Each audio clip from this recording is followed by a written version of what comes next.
186 million Americans plan on buying an electronic this holiday season. This is according to the Consumer Technology Association. And many are spending the money even though their old devices would run longer. The newest data is that consumers expect TVs to last nearly 8 years, but they're buying them every 5 years or so. And ironically, people think the newer smart TVs won't last as long. They haven't been out too long, so the average age is only around 3 years. We did learn recently that Netflix won't work on some older Samsung smart TVs starting next month. Keeping your devices updated with the latest updates sent from the manufacturer is a great way, obviously. Being careful with your device always helps. Some of that's a little unavoidable. So, if you have a smartwatch and you do a lot of activities, it's just kind of the nature of the game, right? Well, we also talked to the Consumer Technology Association about the hottest tech gifts this year, and wireless earbuds and smartwatches with increased health capabilities are expected to be the big ones. And you could even qualify for a health insurance discount for certain wearable technology. You might want to wait on buying the newest video gaming console because manufacturers are expected to make gaming a big focus next year. So Microsoft and Sony are expected to refresh their consoles, as well as new cloud gaming services from Google, as well as Apple and its Apple Arcade offering. Now, regardless of which electronic that you go with, consumer experts say holiday sales, they do tend to be some of the best. Across the United States, there are more than 6 million young people referred to as disconnected youth. They're between the ages of 16 and 24 who are either in school or working. But in one city, an unusual program is looking to reconnect these young people to society by teaching them some delicious skills. We're going to bring you this story tomorrow here on The Now. Still going to need to layer up here over the next couple of days. At least it's going to be dry for us, but tomorrow we'll start off in the lower 20s, 36 for that afternoon high, and then we'll eventually get back to those highs in the 40s for the upcoming weekend with mostly sunny to partly cloudy skies. Thanks so much for joining us here on The Now Indy. The news at 6 o'clock starts right now. This is RTV6 News at 6, working for you.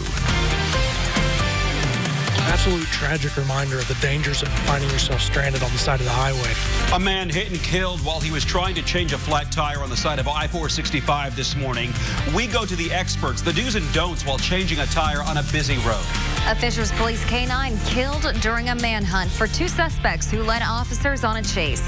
The new information just coming in tonight. It's kind of like a gated community for people experiencing homelessness. We want to create a safe environment. A man with a mission to combat homelessness. His plan where less is actually more. Temperatures will not be as cold tonight. We'll focus on our next chance to get above freezing coming up. We are just 2 hours away from the start of the CMA Awards that you'll only see here on RTV6. We take you to the red carpet in Nashville.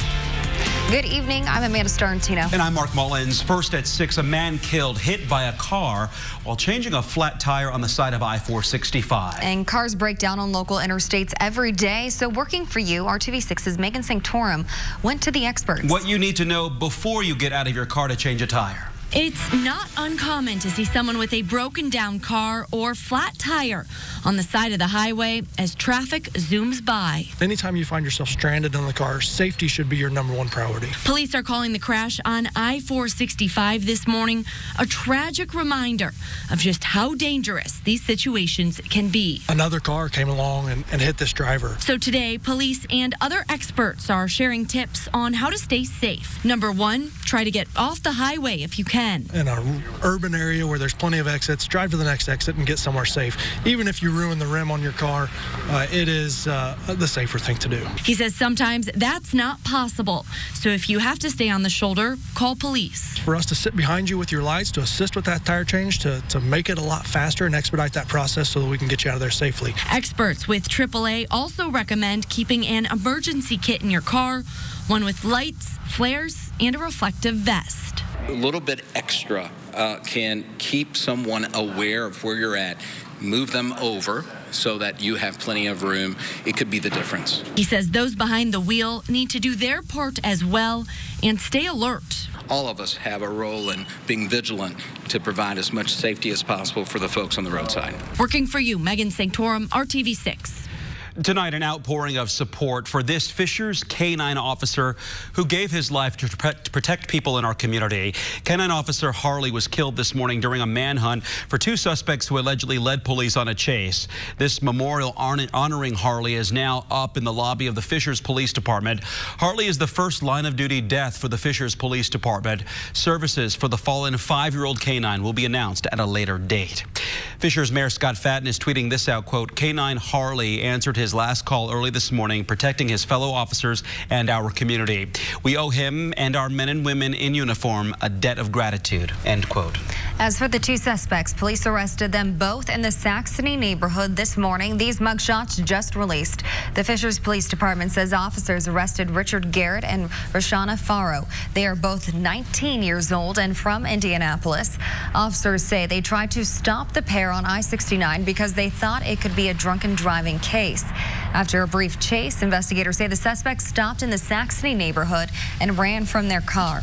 Police deployed K-9 Harley to find the suspects, and while he was searching in a wooded area, officers heard what they believed were shots fired from a gun. Harley was later found dead in the woods, and police took Garrett and Farrow into custody. Garrett faces 9 charges, including striking a law enforcement animal and criminal recklessness with a deadly weapon. Farrow is charged with false informing. And moving to the RTV6 newsfeed, an investigation is underway to find out what started a fire that killed 3 people inside of a Martinsville mobile home overnight. It happened on South Outer Drive around 1:30 this morning. The Martinsville Fire Department has not released the names of the victims. Tonight, the Marion County Coroner's Office has identified 2 adults found dead in the 2400 block of North Rural Street yesterday. Investigators say someone shot and killed 25-year-old Natasha Jones and 36-year-old Brandon Riggs. IMPD has not released any information about a potential suspect in this case. Indiana Governor Eric Holcomb says he is glad teachers are expressing their concerns, but he is not promising quick action on the call to boost teacher pay. Today, Governor Holcomb told the Associated Press he is waiting for the Teacher Pay Commission he appointed to make recommendations by the end of the year. Teacher unions say at least 107 school districts will be closed Tuesday while their teachers attend a State House rally asking for an increase in pay. State Department officials William Taylor and George Kent testified for more than 5 hours today in the House's first public impeachment hearing. They explained their concerns with President Donald Trump's request that Ukraine investigate Democrats as the U.S. withheld military aid to the country. Democrats are investigating whether the two were connected. After 2 straight record cold mornings, we are still below freezing in central Indiana, but a change is on the way, and it will bring a little bit of relief. Chief Meteorologist Kevin Gregory is here. And Kevin, what are you tracking right now? It's still really cold. It is, but listen to this. Monday at 3 p.m., temperatures were above freezing. The next time we're above freezing is around noon tomorrow. Yeah, we're making progress. Bring it on, right? 9 second morning in a row, as we mentioned, where we've had record temperatures. It breaks the old record going back to 1986, which was 10 degrees. Where are we now? In the mid-20s, if not a little cooler in spots. Kokomo's at 24. To the south, we go temperature in Bedford. Look at you. 32 for the current temperature. It feels like the mid-teens in most locations, and we have a couple of flurries in western Indiana. This won't be a big deal, but just keep in mind we may have a few snow flurries this evening. Well, you may have been challenged the last couple of days by slick roads. I had a chance to get some winter driving tips today from an expert with the Indiana State Police. I think it's information you should know before the next round of snow arrives. I've been invited to the Indiana Law Enforcement Academy today for one simple reason. We just want to demonstrate how quickly a car can lose control and what you can do to recover that vehicle. Get it up to about 30, 35 miles an hour. My instructor is Master Trooper Shanna Kennedy. You're just trying to neutralize what you're driving into so you can drive right out of it. Although the pavement is dry, this Indiana State Police car has been equipped with skid tires to simulate slick road conditions. The rear tires basically have a plastic cover, creating very little traction. Soon it was my turn to drive. My first time behind the wheel of a police car. It didn't take long for me to find trouble. Spin it the other way. There you go. Whoa, whoa, whoa, whoa. All right, I didn't hit the brakes there at all. No, that was very good. I mean, it was the speed. You weren't going to come out of that one. Seconds later, I was testing Shanna's patience. All right. Now, there's a bad habit right there. What'd I do? Put the wheel straight. This drives me nuts. You turned like this, And you guys working downtown, this is what I tell our recruits. Think about this. You're going to make a turn, U-turn, and somebody blows a red light.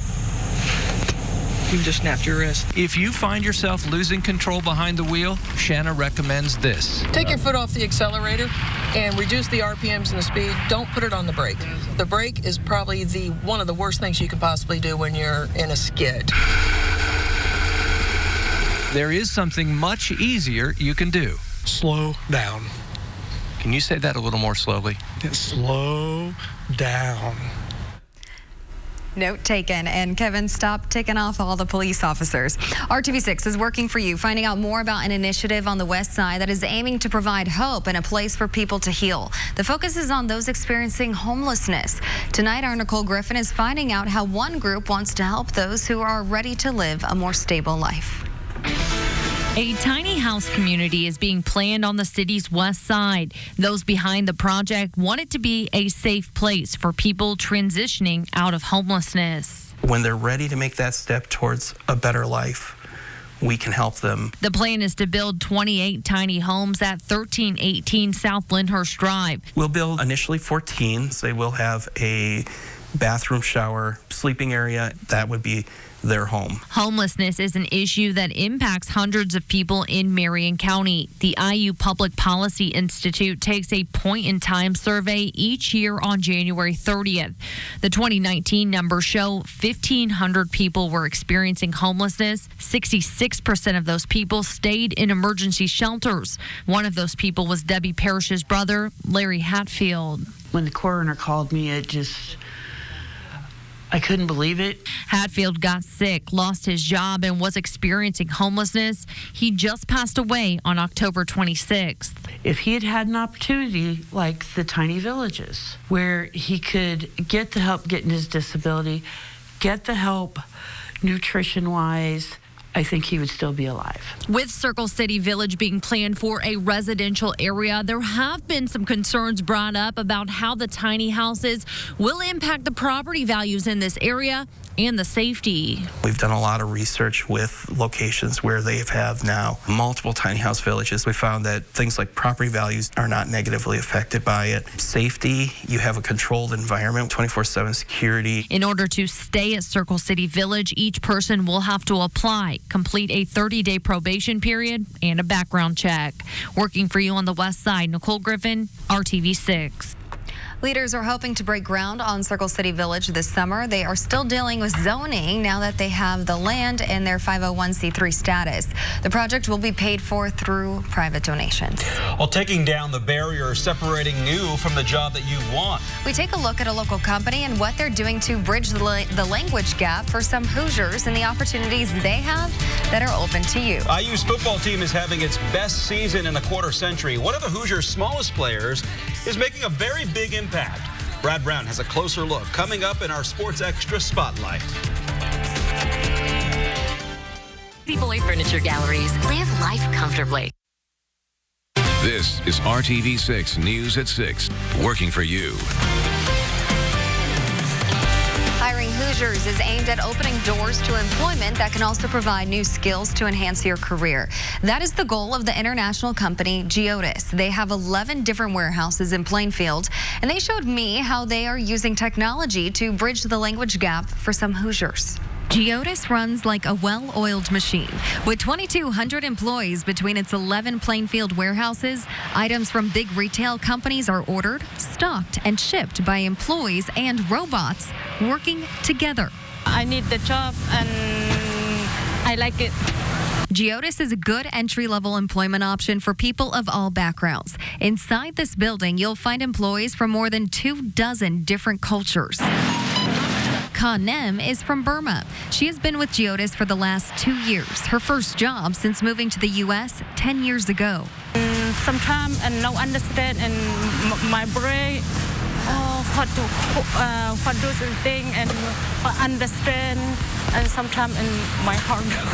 A mother of 4, Ka did not speak any English when she came to Geodis, but Geodis hires regardless of your language level. Once hired, employees like Ka can participate in English classes offered with Luna Language Services right in their workplace. They teach in English class in Luna, and yeah, important and car and understand and safety role and lunar group and class and yeah, to my understand. Geodis is breaking down language barriers through the use of these robots. So say I'm a Spanish-speaking employee. When I come up to this robot, it will switch from English to Spanish so that I can do my job, which is finding the item, scanning it, and the robot will move on. Yes, she can set her wrist scanner to her language so that she can read the product that she's scanning in her language. A vast majority, about 65% of Geodis employees are non-English speaking. Candace Ream, the regional HR manager, says that's why this technology is programmed to help workers succeed and helps Geodis keep a full staff. We can take your application in multiple languages. We can process interviews and even hires in multiple languages. Because when people are employed and working, the community thrives. When Geodis saw that the unemployment rate was dipping really low, you have to get creative and be able to engage with all communities in the area so that everybody can be employed. Geodis is constantly hiring. They average about 200 open entry-level positions on the campus at any time. For more info on how to apply, go to hiringhoosiers.com. Let's give you a live look at the red carpet at the CMA Awards in Nashville. You never know who's going to show up, but look. Carrie Underwood, Reba McEntire, and Dolly Parton. Our stars of the show. And they're the hosts of the CMAs. Starts at 8 o'clock only on RTV6. Again, a live view on the red carpet right now.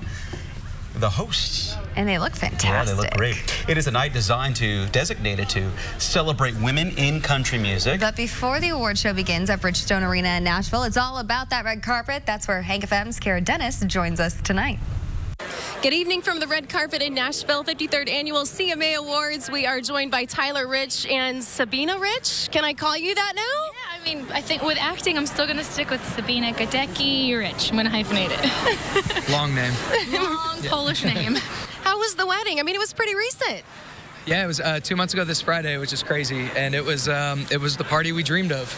Yeah, I wish you could buy tickets and go to it once a year as an event. I'm so sad. It was awesome. Over. Like, wedding blues are a real thing. Everyone's like, you're going to be depressed when it's over. I'm like, no, it's a ridiculous thing to say, but I'm so sad.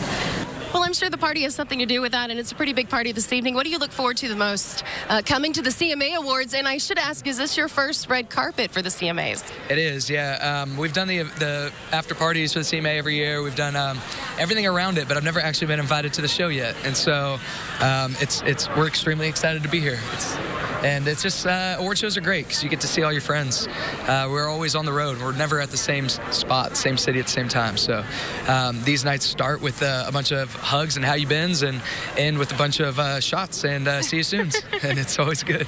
So no matter what, there's going to be an after party. Oh, there's many after parties. The problem is trying to get to all the ones you want to go to. I would agree with that. Well, thank you guys so much. I hope you have great seats. I know that you do. I do appreciate you joining us. Thank you. It's good to see you. Thank you. It was very nice to meet you. On the red carpet, CMA's Kara Dennis, RTV6. Thank you, Kara. Have fun tonight. Again, the CMA Awards begin at 8, only here on RTV6. Kevin, I hope it's a little warmer down there. They were in the mid-40s today, so that's balmy compared to central Indiana, where we failed to make it to freezing again today. Gray is cloud cover. The very light blue, nothing more than a couple of snow flurries around. The nearly full moon. The full moon was last night, but still should provide plenty of light reflecting off of the snow cover that we still have. It will be mostly cloudy, though, so we'll need some breaks in the clouds. Not as cold as a result of more cloud cover, and then the flurries possible. Temperatures on the left and the wind chill on the right in the colder looking number, which makes sense. 16 is the wind chill in Indianapolis. 15 is what it feels like in Peru. Temperatures overnight won't change a whole bunch from where we're at now, 4 or 5 degrees. 22 as we begin our Thursday morning in Indianapolis, 17 in Peru. Temperatures make their move above freezing, as we mentioned, for the first time since Monday. 36 the afternoon high. This comes with a mixture of southwest winds and some sunshine. The wind will be southwest at around 10 miles per hour. As we get to Friday, temperatures at least in the upper 30s. We're making our move, getting closer to hitting the 40-degree mark. That comes with mostly cloudy skies late in the day. Leads to a good Friday night for football. You'd definitely be cold. Those of you headed to the game, bundle up. Temperatures, they'll fall into the mid-20s by the end of the game. The wind will be light and skies will be partly cloudy. Into the weekend we go. 40 degrees, that's our goal Saturday. If we don't make it there Saturday, if at first you don't succeed, try again. On Sunday, 42, the afternoon high expected. Early next week we'll continue the trend.